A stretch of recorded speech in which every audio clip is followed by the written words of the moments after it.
लक्ष्मीचरणलाक्षांग साक्षात् श्रीवत्सवक्षसे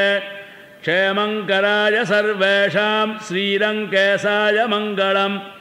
श्रियः कान्ताय कल्याणनिधय निधयर्तिनां श्रीवेङ्कटनिवासाय श्रीनिवासाय मंगलम् अस्तु श्रीस्तनकस्तूरी वासना वासितो रसे श्रीहस्तिगिरिनाथाय देवराजाय मंगलम् कमलाकुजकस्तूरी कर्धमाङ्गितवक्षसे यातवाद्रिनिवासाय सम्पत्पुत्राय मंगलम् बृन्दारण्यनिवासाय बलरामानुजाय च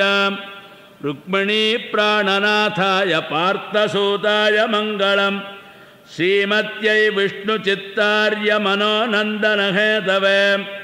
नन्दनन्दनसुन्दर्यै गोदायै नित्यमङ्गलम् श्रीनगर्यां महापुर्यां ताम्रपर्ण्युत्तरे तटे श्रीतिन्द्रिणी मूलधाम्ने सडगोपाय मंगलम् श्रीमदालि श्रीनगरी नाथाय कलिवैरिणे चतुष्कविप्रदानाय परकालाय मंगलम्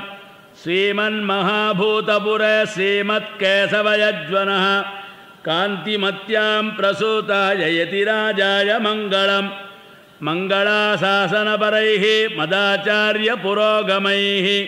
सर्वैश्च पूर्वैराचार्यैः सत्कृतायास्तु मंगलम्